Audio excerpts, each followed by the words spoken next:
ഇപ്പോൾ മുഖ്യമന്ത്രി പിണറായി വിജയൻ വാർത്താ സമ്മേളനത്തിനായി എത്തിയിട്ടുണ്ട്. അതിലേക്ക് നമ്മുടെ സംസ്ഥാനത്ത് 32 പേർക്കാണ് കോവിഡ് രോഗബാധ സ്ഥിരീകരിച്ചിട്ടുള്ളത്. ഇതിൽ 17 പേര് വിദേശത്തു നിന്ന് വന്നവരാണ്. 15 പേർക്ക് സമ്പർക്കം മൂലമാണ് രോഗബാധയുണ്ടായത്. ഇതോടെ ആകെ രോഗം ബാധിച്ചവരുടെ എണ്ണം 213 ഇന്നത്തെ കണക്ക് പ്രകാരം കാസർഗോഡ് 17, കണ്ണൂർ 11, വയനാട്, ഇടുക്കി 2 വീതം. നിരീക്ഷണത്തിലിപ്പോൾ 1,57,253 പേരാണുള്ളത്. അതിൽ വീടുകളിൽ 1,56,660 പേരാണ്.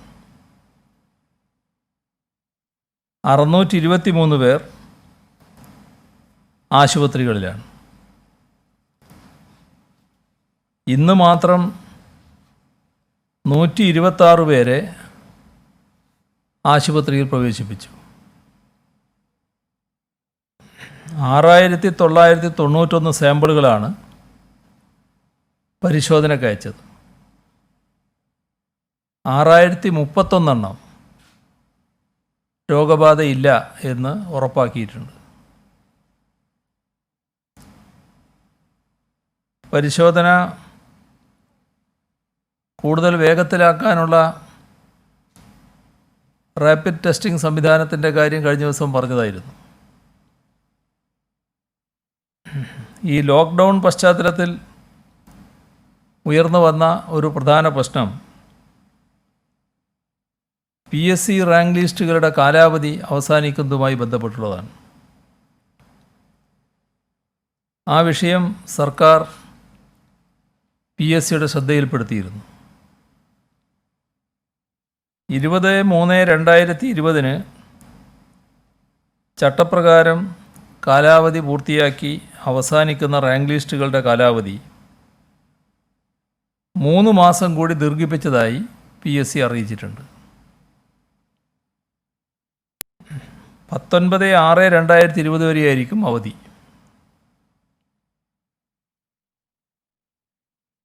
പതിനെട്ട് 6/2020 വരെയുള്ള കാലയളവിൽ കാലാവധി തീരുന്ന എല്ലാ റാങ്ക് ലിസ്റ്റുകൾക്കും ഇത് ബാധകമാണ്. റാങ്ക് ലിസ്റ്റുകളുടെ കാലാവധി 19/6/2020 വരെ ഉണ്ടാവും. 18/6/2020 കാലാവധി അവസാനിക്കുന്ന എല്ലാ റാങ്ക് ലിസ്റ്റുകൾക്കും 19/6/2020 വരെയോ ഈ തസ്തികകൾക്ക് പുതിയ റാങ്ക് ലിസ്റ്റ് വരുന്നതുവരെയോ ഏതാണോ ആദ്യം അതുവരെ കാലാവധി ഉണ്ടാവും. കൊറോണയോട് നാം ഒറ്റക്കെട്ടായി പൊരുതുകയാണ്. ഇന്നലെ പൊടുന്നനെ ഒരു പ്രശ്നം ഉയർന്നു വന്നു. കോട്ടയം ജില്ലയിലെ പായിപ്പാട്ട് അതിഥി തൊഴിലാളികൾ സംഘം ചേർന്ന് തെരുവിലിറങ്ങി നാട്ടിലേക്ക് പോകണമെന്ന് ആവശ്യപ്പെട്ടു. അതിഥി തൊഴിലാളികൾക്ക് വേണ്ടി സംസ്ഥാനത്ത് 5,178 ക്യാമ്പുകൾ ഇപ്പോൾ പ്രവർത്തിക്കുന്നുണ്ട്. അവരുടെ ഭക്ഷണം, ആരോഗ്യസുരക്ഷ, വൈദ്യസഹായം ഇവയെല്ലാം ഉറപ്പാക്കാൻ നടപടികളെടുത്തിട്ടുമുണ്ട്. ഒരിടത്തും ഭക്ഷണം കിട്ടാതെ പട്ടിണി കിടക്കുന്ന അവസ്ഥയില്ല. അവർക്ക് അവരുടേതായ ഭക്ഷണം, കേരളീയ ഭക്ഷണത്തോടല്ല താല്പര്യം, അവരുടെ നാട്ടിൽ കഴിക്കുന്ന സാധാരണ ഭക്ഷണം അത് വേണമെന്നേ ആവശ്യമുയർന്നപ്പോൾ അത് സാധിച്ചു കൊടുക്കാനുള്ള നടപടിയും സർക്കാർ സ്വീകരിക്കുകയുണ്ടായി.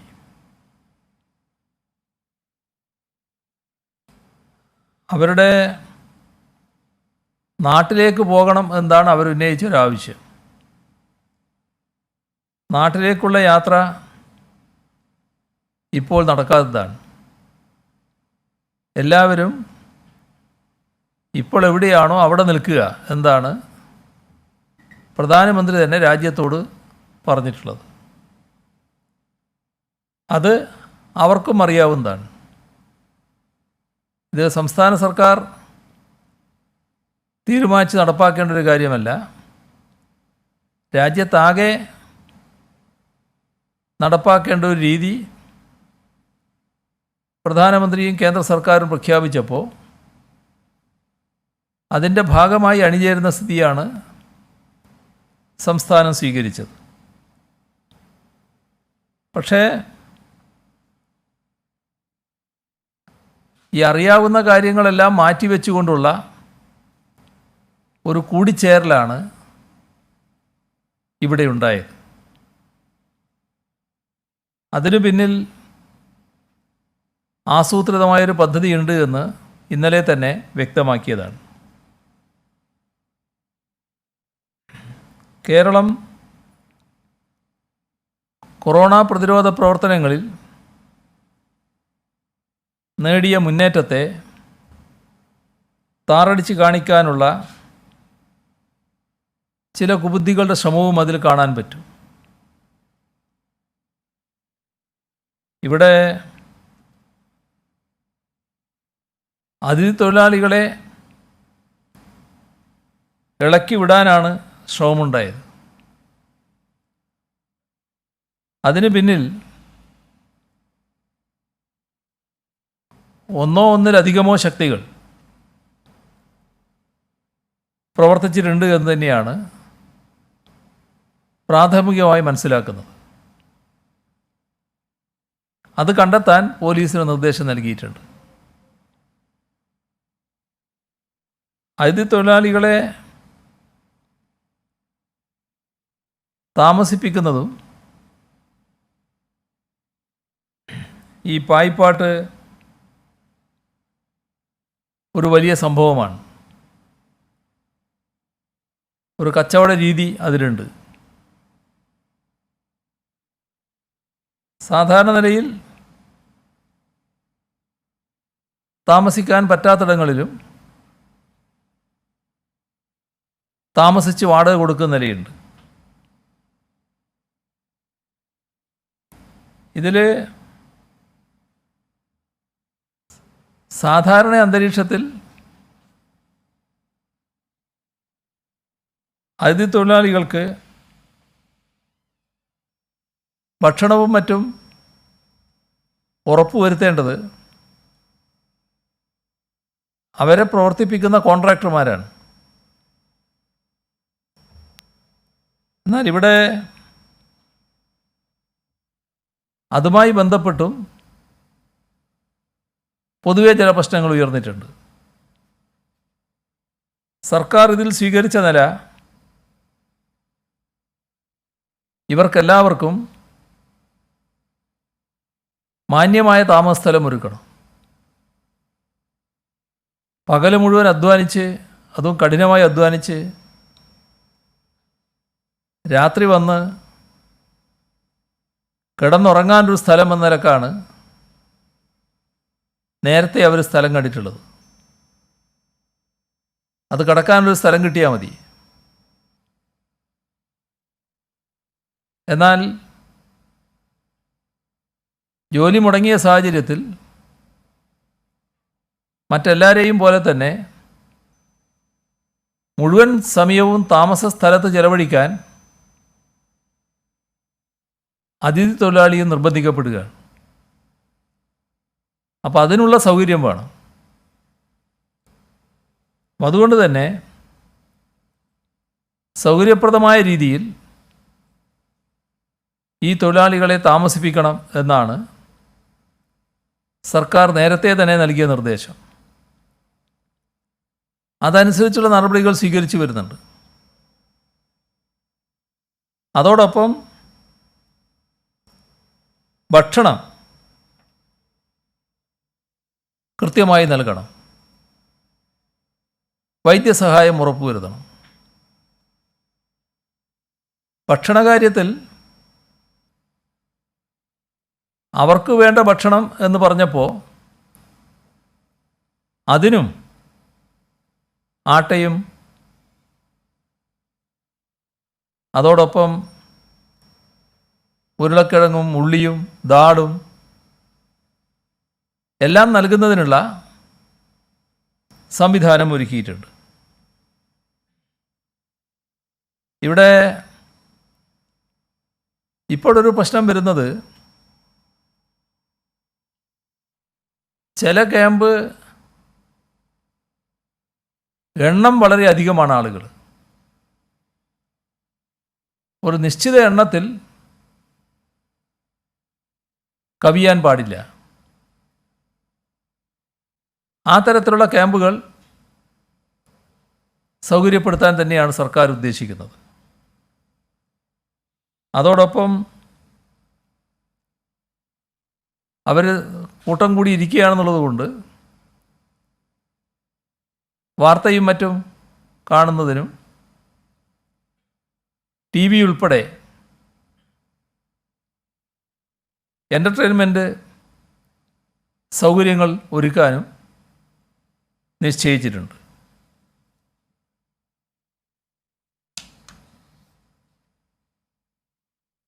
ചില പ്രശ്നങ്ങൾ അവർ ഇന്നത്തെ സാഹചര്യത്തിൽ നേരിടുന്നുണ്ട്.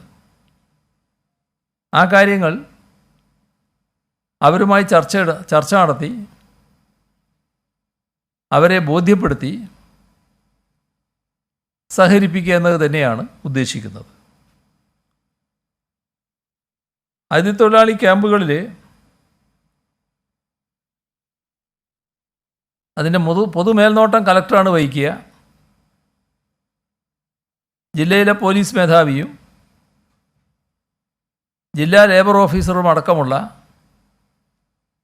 ഒരു സമിതിയാണ് ജില്ലകളിൽ ആവശ്യമായ പരിശോധനയെല്ലാം നടത്തുക.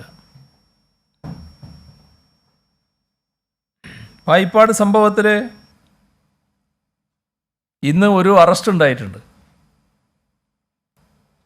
അതുമായി ബന്ധപ്പെട്ട അന്വേഷണം ഊർജിതമായി തുടരുകയാണ്. തൊഴിലാളികളെ തെറ്റിദ്ധരിപ്പിക്കാനുള്ള വ്യാജ പ്രചാരണം നടത്തിയ 2 പേരെ മലപ്പുറം ജില്ലയിൽ പിടിച്ചിട്ടുണ്ട്. ഇവർ 2 പേരും മലയാളികൾ തന്നെയാണ്. ഇപ്പോൾ വ്യാജ വാർത്ത പ്രചരിപ്പിക്കുന്നവരെയും നിയമത്തിന് മുന്നിൽ കൊണ്ടുവന്ന് തക്കതായ ശിക്ഷ കൊടുപ്പിക്കണമെന്ന് തന്നെയാണ് സർക്കാർ കാണുന്നത്.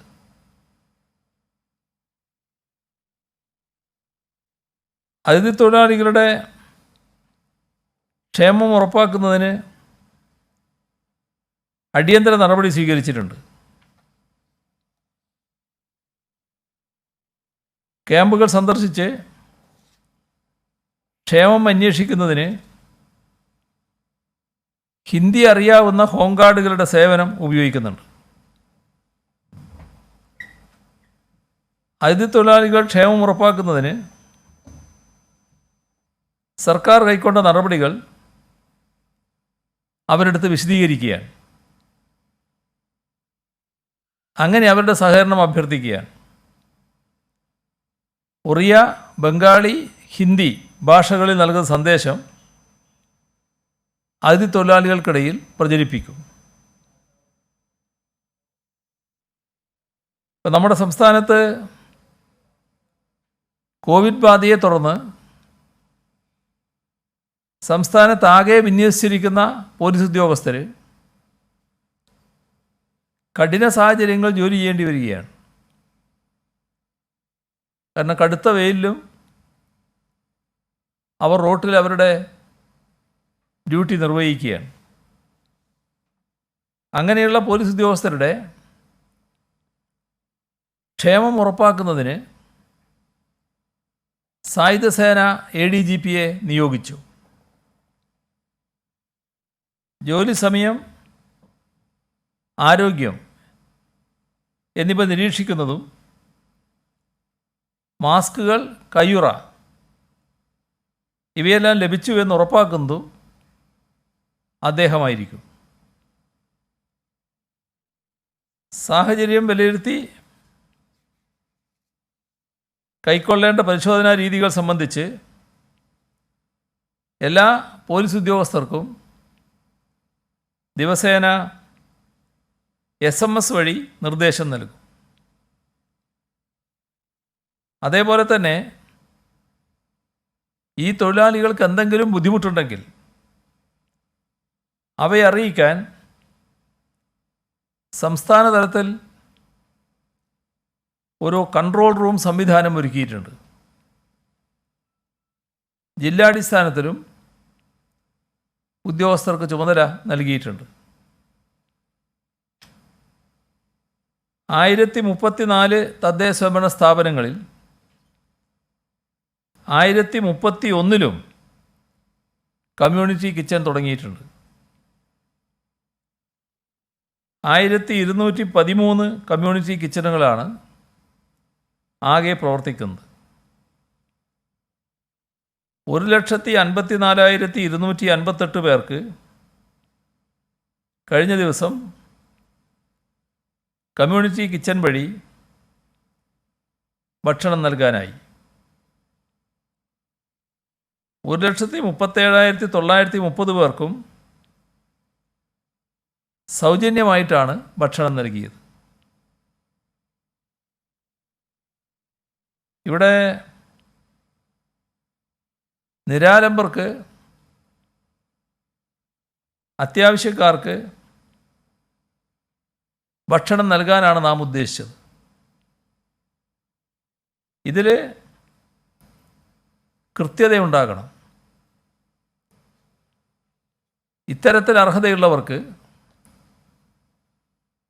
ഭക്ഷണം സ്വന്തമായി പാകം ചെയ്യാൻ കഴിയില്ല, സ്വന്തമായി കാര്യങ്ങൾ നിർവഹിക്കാനാവില്ല. അത്തരം ആളുകൾക്ക് ഭക്ഷണം ഉറപ്പുവരുത്തലാണ് ഇതിലൂടെ നാം ഉദ്ദേശിച്ചത്.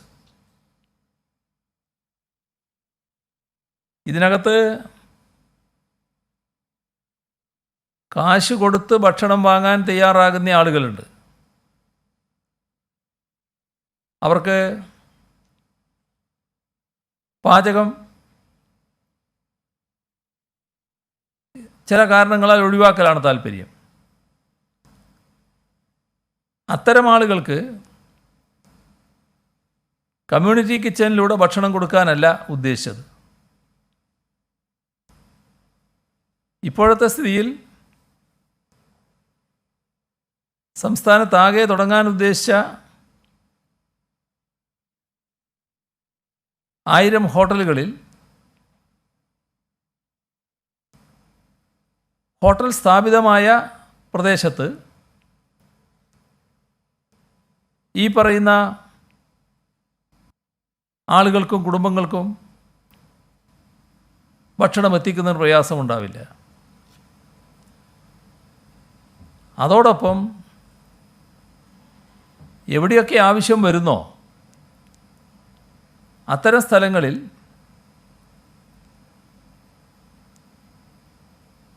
പ്രത്യേകമായ ക്രമീകരണത്തോടെ ഹോട്ടൽ തുറക്കേണ്ടതായിട്ട് വരും. ആ ഹോട്ടലിൽ നിന്ന് സാധാരണ നിലക്കുള്ള ഭക്ഷണ വിതരണം അവിടെ നടക്കില്ല, എന്നാൽ ഹോം ഡെലിവറി നടക്കും. അപ്പം അത്തരമൊരു ക്രമീകരണം ഉണ്ടാക്കാനാണ് ഉദ്ദേശിക്കുന്നത്.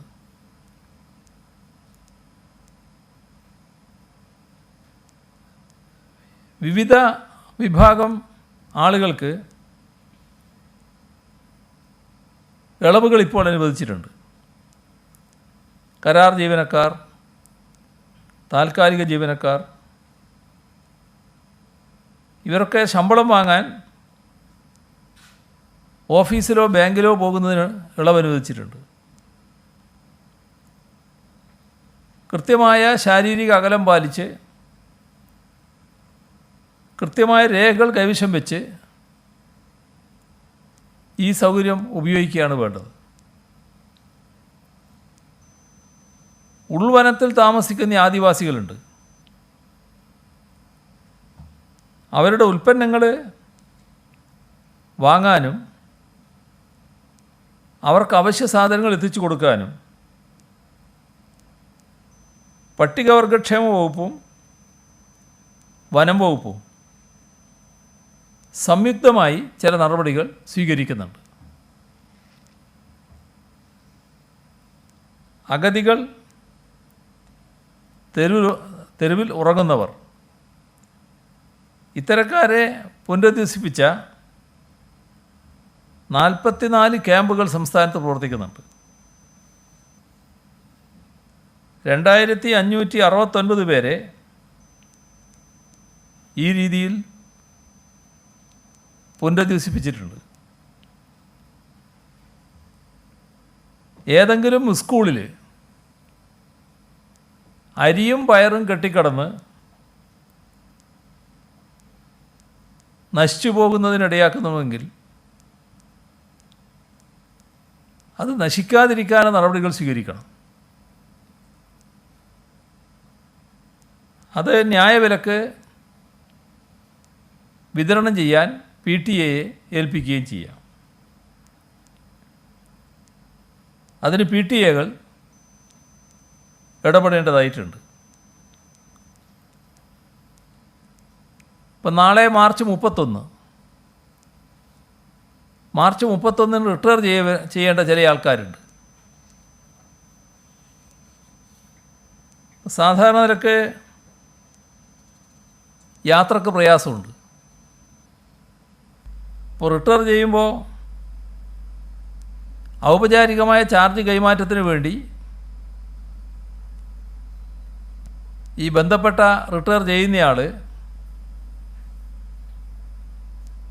അദ്ദേഹത്തിൻ്റെ ഓഫീസിലെത്തണം. അതിനിപ്പോൾ പ്രായോഗിക വിഷമമുണ്ട്. അപ്പം അതുകൊണ്ട് തീരുമാനിക്കുന്നത് ഔപചാരികമായ ചാർജ് കൈമാറ്റം നടന്നില്ലെങ്കിലും അത്തരക്കാർ റിട്ടയർ ചെയ്തതായി കണക്കാക്കുമെന്നാണ്.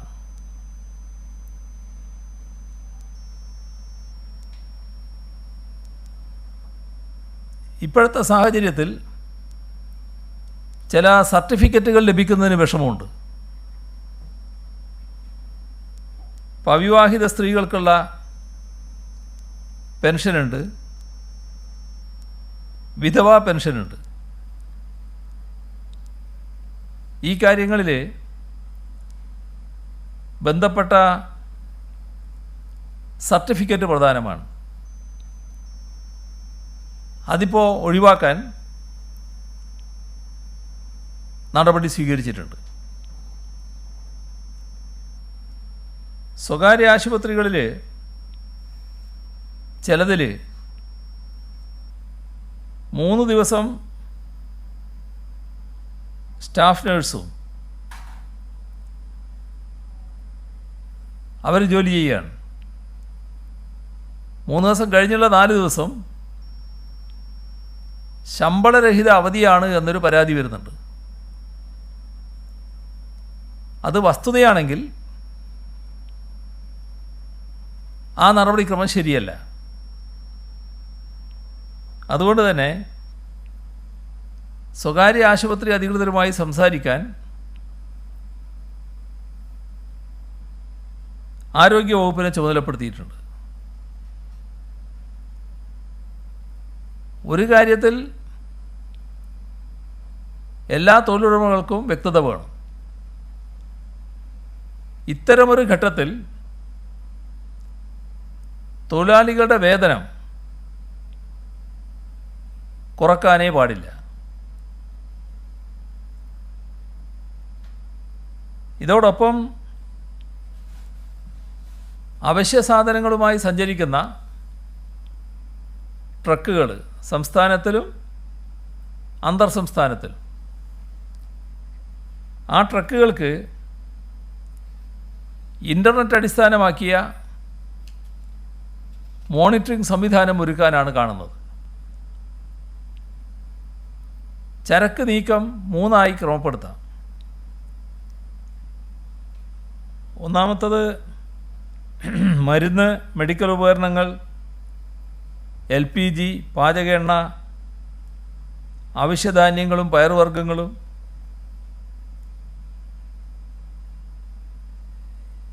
ഇതുപോലെ പച്ചക്കറി, പഴം, മറ്റ് ധാന്യങ്ങൾ, പലവ്യഞ്ജനങ്ങൾ 2ാം വിഭാഗത്തിൽ, മറ്റെല്ലാ അവശ്യ സാധനങ്ങളും 3ാം വിഭാഗത്തിൽ. ഈ തരത്തിലൊരു ക്രമീകരണം കൊണ്ടുവരാൻ ഉദ്ദേശിക്കുന്നുണ്ട്. യാത്രാ പാസുകൾ നൽകുന്ന കാര്യത്തിൽ 21നും 60 വയസ്സിനും ഇടയിലുള്ളവർക്ക് ചിലപ്പോൾ ജില്ലാടിസ്ഥാനത്തിൽ തന്നെ യാത്രാ പാസുകൾ വേണ്ടതായിട്ട് വരും. ഇതിനൊരു വെരിഫിക്കേഷൻ സൗകര്യം, മൊബൈലിൽ വെരിഫൈ ചെയ്യാൻ പറ്റുന്ന സൗകര്യം പോലീസിനുണ്ടാകണമെന്ന് കണ്ടു. ആ തരത്തിലുള്ള യാത്രാ പാസുകളാണ് നൽകാൻ ഉദ്ദേശിക്കുന്നത്. കോവിഡ് ആശുപത്രികളിലെ ഡോക്ടർമാരും മറ്റ് ജീവനക്കാരും അവരെല്ലാം നടത്തുന്നത് മഹത്തായ സേവനമാണ്. അവരെ എത്ര അഭിനന്ദിച്ചാലും മതി വരില്ല. അപ്പോൾ അത്തരത്തിലുള്ളവർക്ക് ആശുപത്രികൾക്കടുത്ത് തന്നെയുള്ള ഹോട്ടലുകളിൽ ആവശ്യമായ താമസ സൗകര്യം ഒരുക്കേണ്ടതായിട്ടുണ്ട്. വീട് എടുത്തു കൊടുക്കണമെന്ന് നേരത്തെ കണ്ടിരുന്നു. വീട് എടുത്തിട്ടുണ്ടെങ്കിൽ നല്ലത്, ഇല്ലെങ്കിലാണ് ഈ ഹോട്ടലുകളിൽ താമസ സൗകര്യം ഏർപ്പെടുത്തേണ്ടത്. നമ്മുടെ സംസ്ഥാനത്ത് ഒട്ടേറെ പൊതുജന സേവന കേന്ദ്രങ്ങളുണ്ട്. അവയിലെല്ലാം തിരക്കൊഴിവാക്കാനാവണം എന്നുകൂടി കണ്ടിട്ടുണ്ട്. നമ്മുടെ നാട്ടിൽ വേനൽ കടുക്കുകയാണ്. കുടിവെള്ളക്ഷാമം രൂക്ഷമാകാനിടയുണ്ട്. അപ്പോൾ സ്വാഭാവികമായും വെള്ളം വിതരണം ചെയ്യേണ്ടി വരും. ഇതിലെല്ലാവരും ജല ഉപഭോഗം നിയന്ത്രിക്കാൻ നല്ലതുപോലെ ശ്രദ്ധിക്കേണ്ടതാണ്. തദ്ദേശ സ്വയംഭരണ സ്ഥാപനങ്ങളാണ് ഈ കാര്യങ്ങൾക്കെല്ലാം നേതൃത്വം കൊടുക്കേണ്ടത്.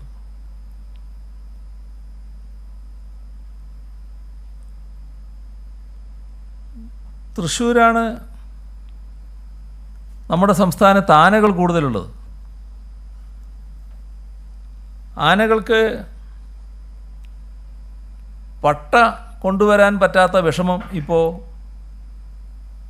വലിയ തോതിൽ അനുഭവപ്പെടുന്നുണ്ട്. അത് പരിഹരിക്കാനുള്ള നിർദ്ദേശം നൽകിയിട്ടുണ്ട്.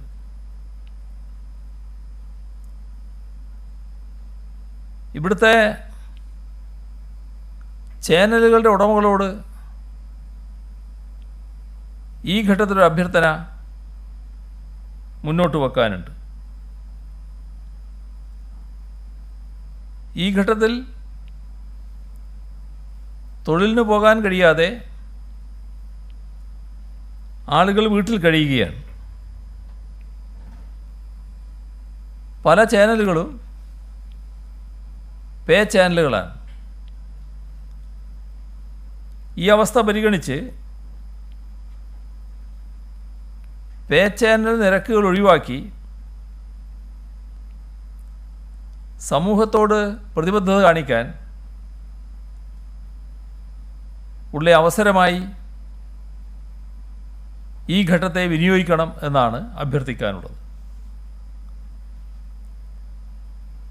ഇന്നത്തെ ദിവസം റോഡിൽ അല്പം തിരക്ക് വർദ്ധിച്ചതായിട്ടാണ് കാണുന്നത്. അപ്പോൾ പോലീസ്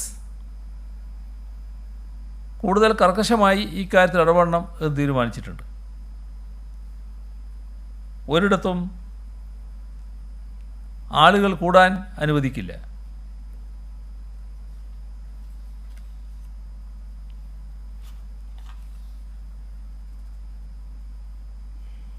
നമ്മുടെ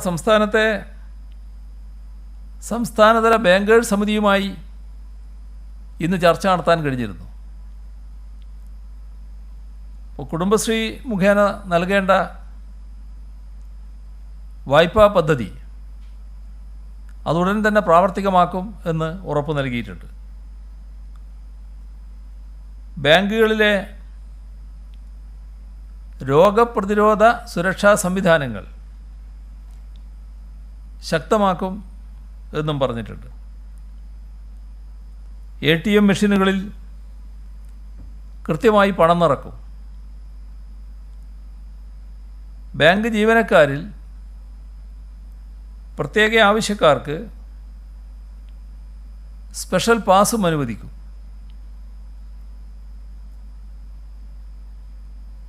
നമ്മുടെ നാട് നേരിടുന്ന ഈ ഭീഷണിയുടെ ഘട്ടത്തിൽ എല്ലാ ശാസ്ത്രമേഖലയുടെയും വൈദ്യമേഖലകളുടെയും സഹകരണം ഉറപ്പുവരുത്തുന്നതിനായി ആയുർവേദ ചികിത്സാരംഗത്തെ പ്രമുഖരുമായി വീഡിയോ കോൺഫറൻസ് നടത്തിയിരുന്നു.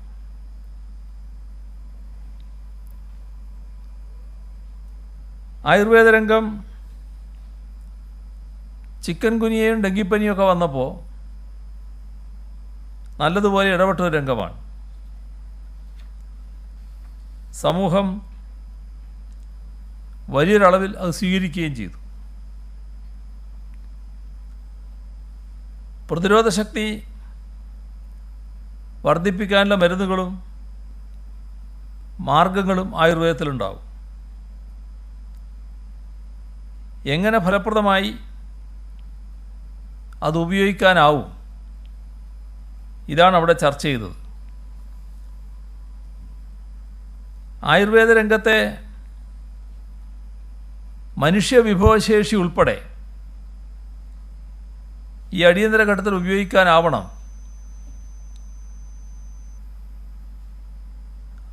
അത്തരമൊരു ചർച്ചയാണ് അവരുമായി നടത്തിയത്. പ്രായാധിക്യമുള്ളവരുൾപ്പെടെയുള്ളവരുടെ പ്രതിരോധ ശേഷി വർദ്ധിപ്പിക്കൽ,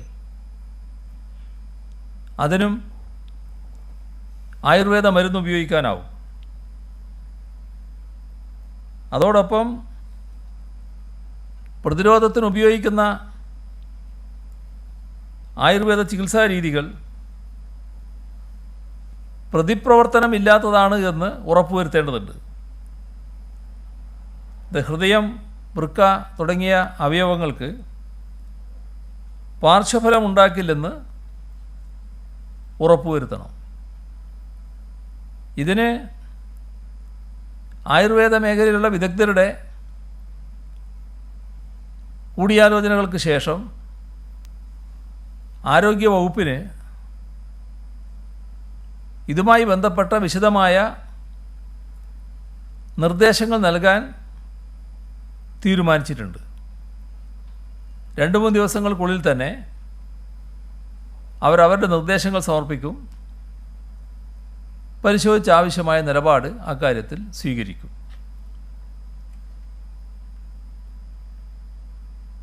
ഈ കോവിഡിൻ്റെ ഘട്ടത്തിൽ കോവിഡിൻ്റെ ഘട്ടം കഴിഞ്ഞതിന് ശേഷം സാധാരണ ആലോചനകളിലേക്ക് നമുക്ക് കടക്കാം. ഇപ്പോൾ വിദ്യാഭ്യാസ രംഗത്തെ ഒരു പ്രശ്നം, അടുത്ത അധ്യയന വർഷത്തിലെ കുട്ടികളെ ചേർക്കുന്നതിന് ചില സ്കൂളുകൾ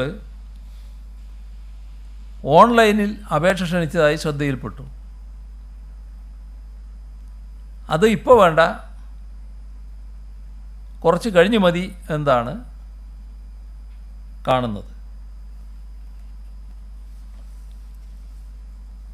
ഓൺലൈൻ കോഴ്സുകൾക്ക്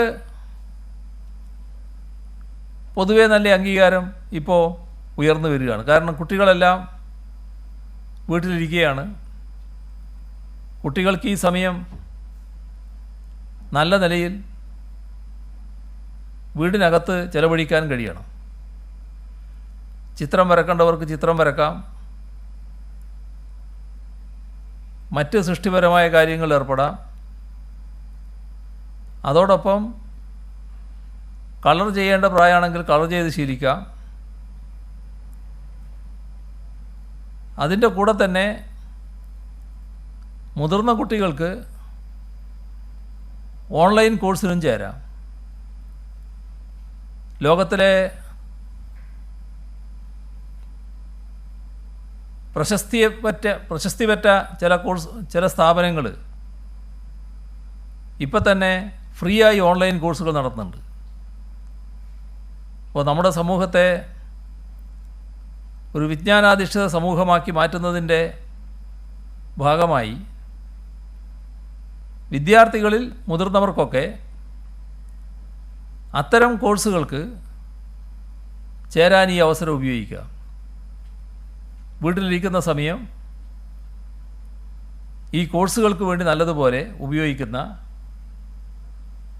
നിലയെടുക്കുക. നമ്മുടെ കാസർഗോഡ് വെന്റിലേറ്ററിൻ്റെ ക്ഷാമം, മംഗലാപുരം സ്വീകരിക്കുന്ന നില, ഇതെല്ലാം വെച്ചുകൊണ്ട്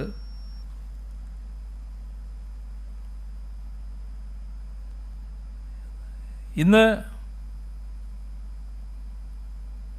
നമ്മുടെ ഇന്ത്യൻ ഇൻഡസ്ട്രീസ് ഓഫ് കൊമേഴ്സിൻ്റെ കോൺഫെഡറേഷൻ ഓഫ് ഇന്ത്യൻ ഇൻഡസ്ട്രീസ്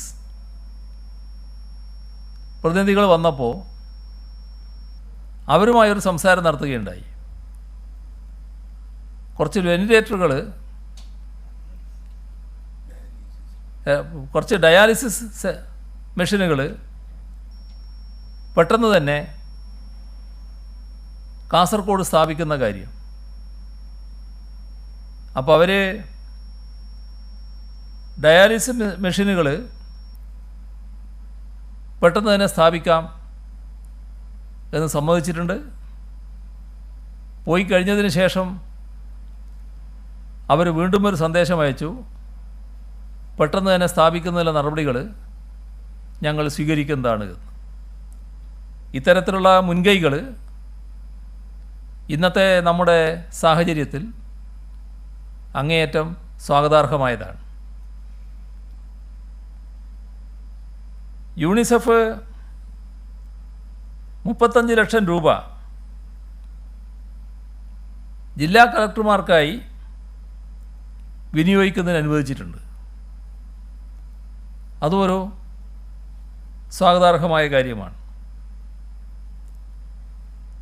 നമ്മുടെ നാട്ടിൽ കോവിഡ് ബാധയുമായി ബന്ധപ്പെട്ട് പ്രവാസികളായവരോട് ഒരു പ്രത്യേക വികാരം ചിലർ പ്രകടിപ്പിക്കുന്നുണ്ട്.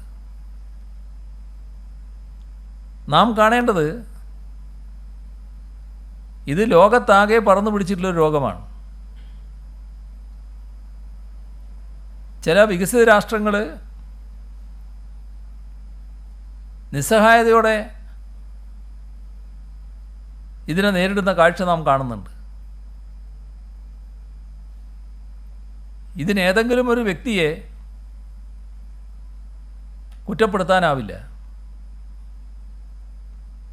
നമ്മുടെ നാട് ലോകത്താകെ വ്യാപിച്ചു കിടക്കുന്നൊരു നാടാണ്. കാരണം നമ്മുടെ സഹോദരങ്ങൾ ലോകത്താകെ വ്യാപിച്ചു കിടക്കുന്നു. അവർ മണലാരണ്യത്തിലടക്കം കഠിനമായി അധ്വാനിച്ച് അവരുടെ വേർപ്പിൻ്റെ കാശിലാണ് നാം ഇവിടെ കഞ്ഞി കുടിച്ച് നടന്നിരുന്നത്. ഇത് നാം മറന്നു പോകാൻ പാടില്ല. നമ്മുടെ നാടിൻ്റെ നട്ടെല്ലാണ് പ്രവാസികൾ. അവർ പോയ രാജ്യങ്ങളിൽ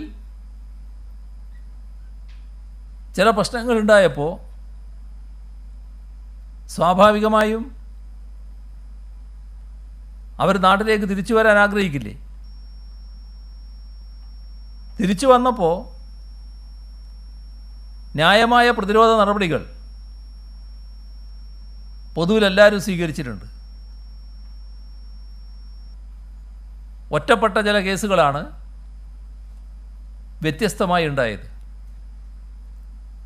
ആ ഒറ്റപ്പെട്ടതിൻ്റെ ഭാഗമായി ഈ പറയുന്ന നമ്മുടെ നാടിൻ്റെ ഏറ്റവും കരുത്തുറ്റ വിഭാഗത്തെ ഒരു തരത്തിലും അപഹസിക്കാനോ മനസ്സിൽ ഈർഷ്യയോടെ കാണാനോ പാടില്ല. ഇത് നാം എല്ലാവരും മനസ്സിലാക്കേണ്ട ഒരു കാര്യമാണ്.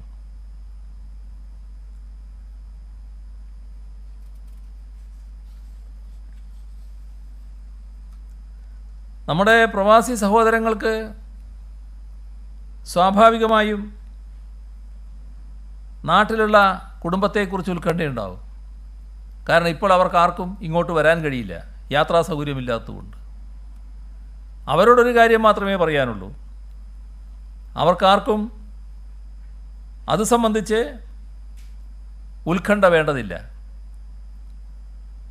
നിങ്ങളവിടെ സുരക്ഷിതരായി കഴിയുക. അതിൻ്റെ ഭാഗമായുള്ള സാമൂഹ്യ ഉത്തരവാദിത്വം നിർവഹിക്കാനും തയ്യാറാവുക. ഇവിടെയുള്ള നിങ്ങളുടെ കുടുംബമെല്ലാം സുരക്ഷിതമായിരിക്കും.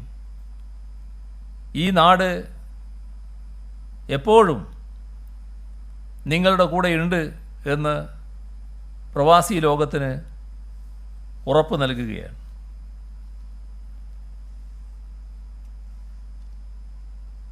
നമ്മുടെ നാടിൻ്റെ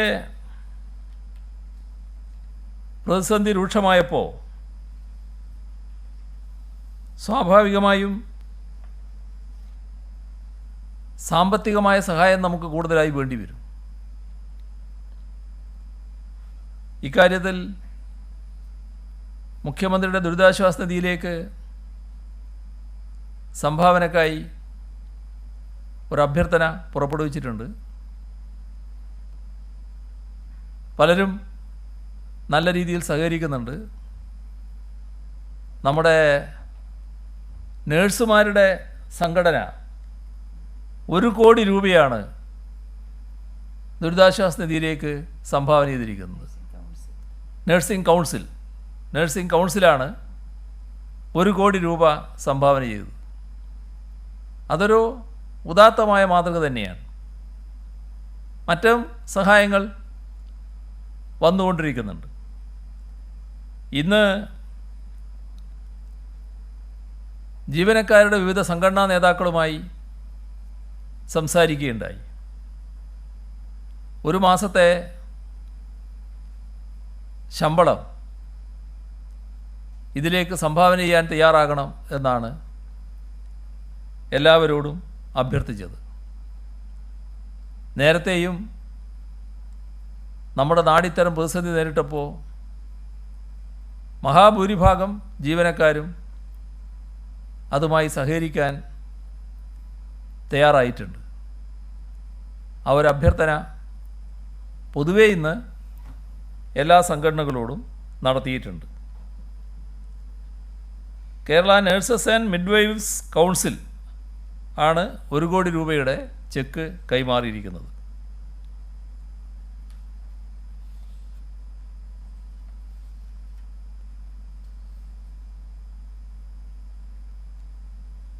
നമ്മുടെ രാജീവ് ഗാന്ധി ഇൻസ്റ്റിറ്റ്യൂട്ടിൽ കൊറോണ ടെസ്റ്റ് നടത്താൻ നമുക്ക് അനുമതി ലഭിച്ചിരുന്നു. ദിവസം 3000 ടെസ്റ്റ് നടത്താനുള്ള സൗകര്യം അവിടെ ഉണ്ട്. അത് നമ്മൾ ഉപയോഗിക്കുകയാണ്. ഇതാണ് പൊതുവെ പറയാനുള്ളത്.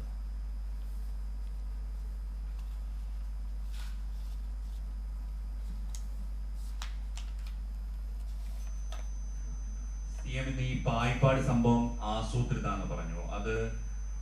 അതിൽ എന്തെങ്കിലും ഒരു ഇന്റലിജൻസ് വീഴ്ചയോ മറ്റോ ഉണ്ടായിരുന്നോ? അത് എല്ലാവരും ഒരു 3000-ഓളം പേർ സംഘടിച്ചു വന്നു. ഇതിന്റെ പിന്നിൽ എന്തെങ്കിലും രാഷ്ട്രീയമുണ്ടോ, അതോ മറ്റേതെങ്കിലും സംഘടനയാണോ? എന്താണ് ഇപ്പോഴത്തെ ഒരു വിവരം? അതിൻ്റെ വിവരങ്ങൾ ശേഖരിച്ചുകൊണ്ടിരിക്കുന്നതേ ഉള്ളൂ. പൂർണ്ണമായിട്ട് ഇപ്പോൾ പറയാവുന്ന അവസ്ഥയിലായിട്ടില്ല. എന്നാൽ ചില സൂചനകൾ, അത് കുറച്ച് വ്യക്തതകൾ എല്ലാം വന്നു കഴിഞ്ഞിട്ടുണ്ട്. മെസ്സേജുകൾ പോയത്, അതിൻ്റെ കാര്യങ്ങളൊക്കെ ഇപ്പോൾ മനസ്സിലാക്കാൻ കഴിഞ്ഞിട്ടുണ്ട്.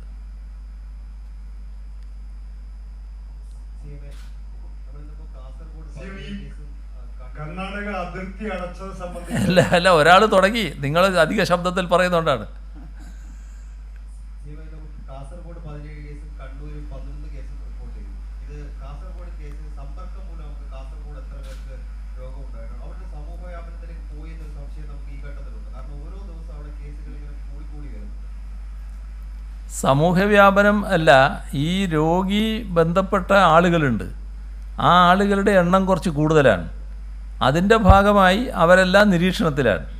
ആ നിരീക്ഷണത്തിലുള്ളവർ തന്നെയാണ് ഇപ്പോൾ രോഗം സ്ഥിരീകരിക്കപ്പെട്ടിട്ടുള്ളത്.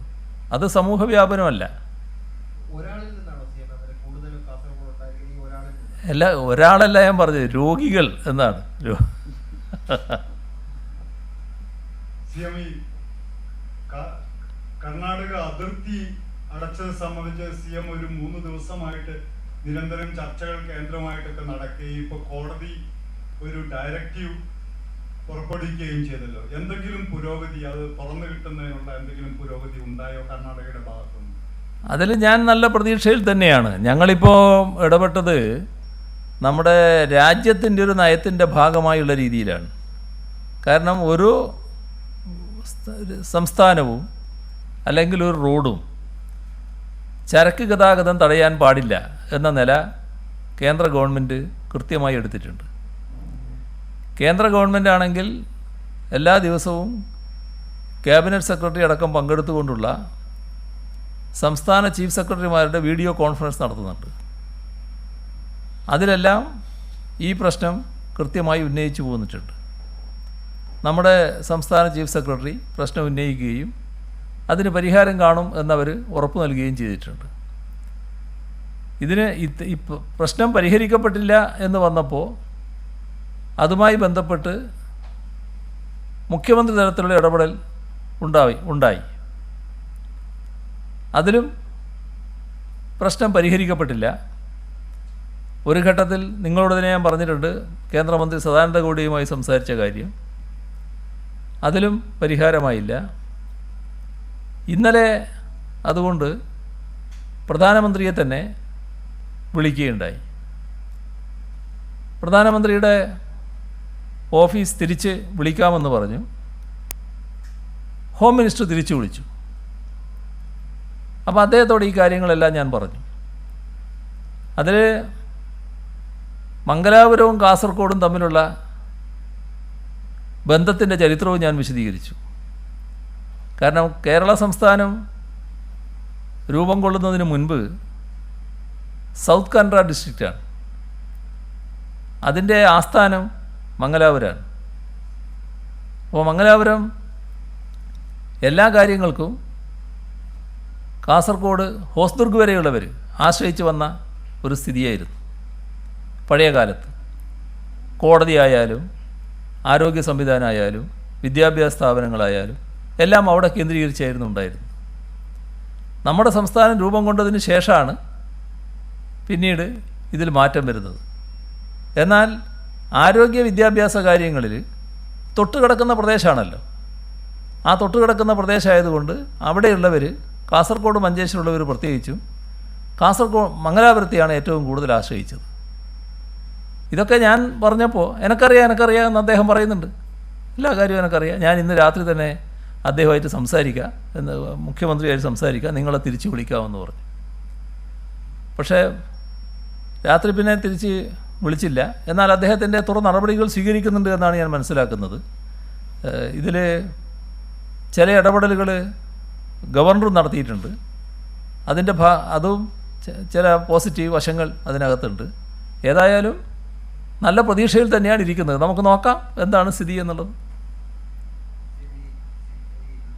ലോക്ക്ഡൌൺ പ്രഖ്യാപിച്ചതോടെ അസംഘടിതരായ സ്റ്റേജ് കലാകാരന്മാർ ക്ഷേത്ര ഉത്സവങ്ങളെല്ലാം നിരോധിക്കപ്പെട്ടു. അപ്പോൾ അവർക്ക് എന്തെങ്കിലും സഹായം ചെയ്യാം. നിരവധി പേരുണ്ട് ഈ സംഗീത നാടക അക്കാദമി രജിസ്ട്രേഷൻ ഇല്ലാത്ത ചെറിയ നാടക ഗ്രൂപ്പിലൊക്കെയുള്ള അസംഘടിതമായ കലാകാരന്മാർ വളരെ പ്രതിസന്ധിയിലാണ്. അവരെ സഹായിക്കാൻ എന്തെങ്കിലും മാർഗം? അത്തരം ആളുകളൊക്കെ സാധാരണ സഹായിക്കുന്നത് അവരുടെ ക്ഷേമനിധിയാണ്. ക്ഷേമനിധിയിലൂടെ ആവശ്യമായ സഹായങ്ങൾ ചെയ്യാമല്ലോ.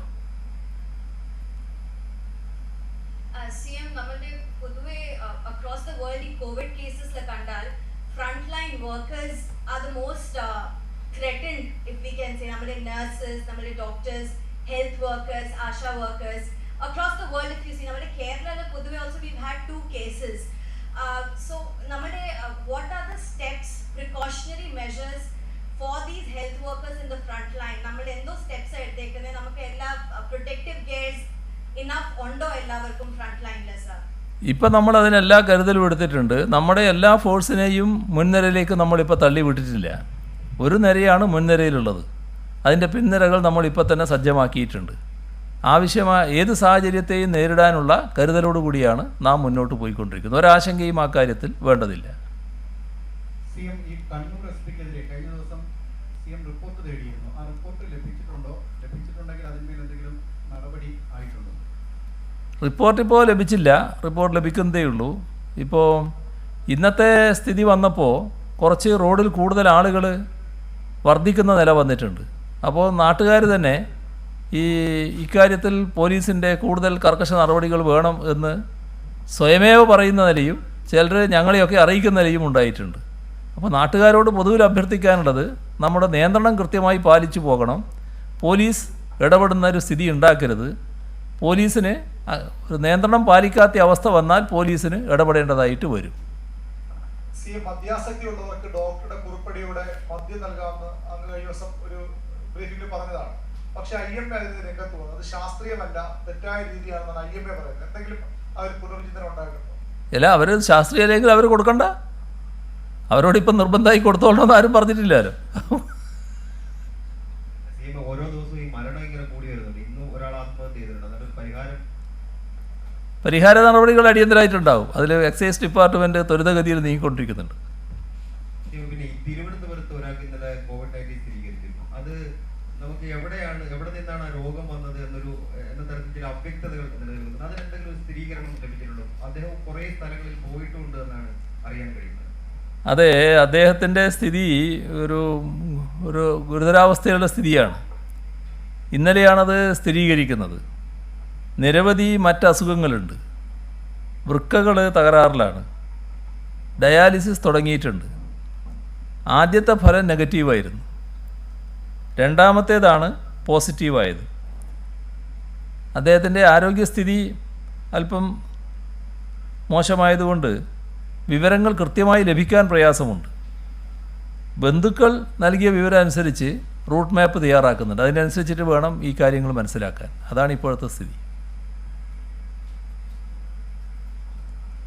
അപ്പോൾ നമുക്ക് കഴിഞ്ഞില്ലേ? എന്താണ് അന്ന് പോലീസ് നടപടിയെ കുറിച്ച് സിഎം പറഞ്ഞത് പോലീസുകാർ മാന്യമായി പെരുമാറണം. ഇന്ന് സിഎം പോലീസ് കർശനമായി ഇടപെടണമെന്ന് പറഞ്ഞു. ഈ പത്രസമ്മേളനം പോലീസുകാർ കേൾക്കുന്നതാണ്.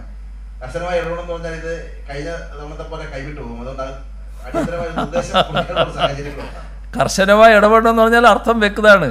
ഈ ആളുകൾ അനിയന്ത്രിതമായിട്ട് സഞ്ചരിക്കാൻ പറ്റില്ല. അത് തടയണം തന്നെയാണ്. അതിനകത്ത് പിന്നെ ആവശ്യമായ നടപടികൾ പോലീസ് സ്വീകരിക്കണം തന്നെയാണ് ഉദ്ദേശിക്കുന്നത്. അതിൻ്റെ അർത്ഥം മറ്റേ നടപടി വേണമെന്നല്ല. ഇടുക്കിയിൽ ഇന്ന് 2 കേസുകൾ കൂടി വന്നിരിക്കുകയാണല്ലോ. അത് ആ പൊതുപ്രവർത്തകരിൽ നിന്നുള്ള കോണ്ടാക്റ്റിലൂടെയാണോ ഇവർക്ക് രോഗം വന്നിരിക്കുന്നത്? അല്ല, അതിൻ്റെ വിശദാംശങ്ങൾ പിന്നെ എടുക്കാൻ പറ്റും, ഇപ്പം എൻ്റെ കയ്യിലില്ല. നേരത്തെ നമ്മളെ സാലറി ചാലഞ്ച് പറഞ്ഞിട്ടുണ്ടായിരുന്നു. ഇതിപ്പം അതേ മാതൃകയിൽ തന്നെയാണോ? 1 മാസം തന്നെ നിർബന്ധമാണോ, അതോ പറ്റാവുന്ന രീതിയിലാണോ? വിസമ്മത പത്രം ഉണ്ടാകുമോ? വിസമ്മത പത്രമൊക്കെ നേരത്തെ കോടതി ഇടപെടുകയൊക്കെ ചെയ്തിട്ടുണ്ടായിരുന്നു. ഇത്തരം ഒരു കാര്യത്തിലൊക്കെ ഇപ്പം തന്നെ നമ്മൾ ആശങ്ക പുലർത്തേണ്ട കാര്യമില്ലല്ലോ. ഇത് ഇപ്പോൾ ഇങ്ങനത്തെ ഒരു കേസല്ലേ, നാടാകെ വല്ലാത്തൊരവസ്ഥയിൽ നിൽക്കുന്നു, നമ്മൾ ധാരാളം പണം ചെലവിടേണ്ട ഒരു അവസ്ഥ വരുന്നു. അപ്പോൾ നമ്മുടെ സ്ഥിര ശമ്പളക്കാരായിട്ടുള്ള ആൾക്കാർ ഒരു സഹായം ചെയ്യാൻ തയ്യാറാകുക, അവർ ഒന്നിച്ച് കൊടുക്കാൻ പറ്റുന്നവർ ഒന്നിച്ച് കൊടുക്കുക, ഇനി 2-3 ഗഡുക്കളായിട്ട് കൊടുക്കണമെങ്കിൽ അങ്ങനെ കൊടുക്കുക, ഇനി അതല്ല എനിക്ക് ഇത്ര ഗഡുക്കൾ പോരാ കുറച്ചുകൂടി ഗഡു വേണം എന്ന് പറയുന്നവർക്ക് ആ ഗഡു അനുവദിക്കുക. അങ്ങനെയൊക്കെ ഒരു നിലപാടാണ് സർക്കാർ എടുക്കാൻ പോകുന്നത്. CM നേരത്തെ പറഞ്ഞതായത് ചില ഡോക്ടർമാർ കൊടുക്കുന്നില്ലെങ്കിൽ കൊടുക്കണ്ട എന്ന് പറഞ്ഞ് മദ്യാസക്തിക്ക് മദ്യം ഒരു മരുന്നായിട്ട്, അപ്പോൾ ചിലർ കൊടുക്കാൻ തയ്യാറാണെങ്കിൽ, ചില ഡോക്ടർമാർ അത്യാവശ്യത്തിന് കൊടുക്കാൻ തയ്യാറാണെങ്കിൽ അവർ കൊടുത്തോട്ടെ എന്നതിന് അർത്ഥമുണ്ടോ? അല്ല, അതേതായാലും എക്സൈസ് ഡിപ്പാർട്ട്മെൻറ്റിൻ്റെ നടപടികൾ പൂർത്തിയാവട്ടെ, എന്നിട്ട് നമുക്ക് പറയാം മറ്റു കാര്യങ്ങൾ. ശരി.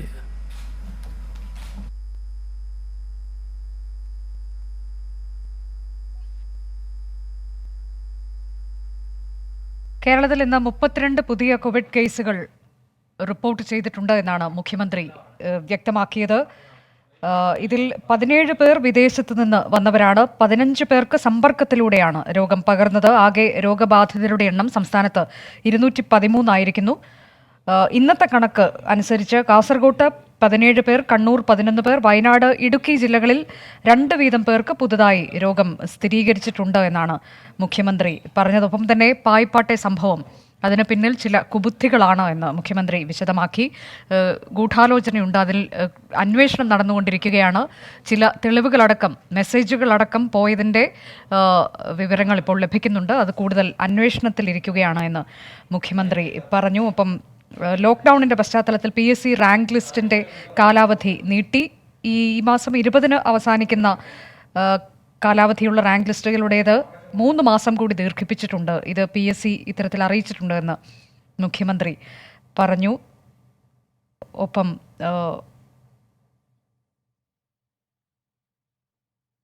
1,57,253 പേരാണ് ഇപ്പോൾ സംസ്ഥാനത്ത് നിരീക്ഷണത്തിലുള്ളത്. ഇതിൽ 1,56,660 പേർ വീടുകളിലുണ്ട്. 623 പേർ ആശുപത്രികളിലും നിരീക്ഷണത്തിൽ കഴിയുന്നു എന്നാണ് അദ്ദേഹം പറഞ്ഞത്. തിങ്കളാഴ്ച മാത്രം 126 പേരെ ആശുപത്രിയിൽ പ്രവേശിപ്പിച്ചു. 6,991 സാമ്പിളുകൾ പരിശോധനയ്ക്ക് അയച്ചു. ഇതിൽ 6,031 എണ്ണം രോഗബാധയില്ല എന്ന് ഉറപ്പാക്കുകയും ചെയ്തു. 17 പേർ ഇന്ന് സ്ഥിരീകരിച്ചതിൽ 17 പേർ വിദേശത്ത് നിന്ന് വന്നവരും 15 പേർ സമ്പർക്കം മൂലം കൊറോണ ബാധിച്ചവരുമാണ് എന്ന് മുഖ്യമന്ത്രി വ്യക്തമാക്കി. രോഗികൾ ഇടപെട്ടവരുടെ എണ്ണം കൂടുതലാണ് എന്നത് മുഖ്യമന്ത്രി ഇന്ന് വ്യക്തമാക്കുന്നു.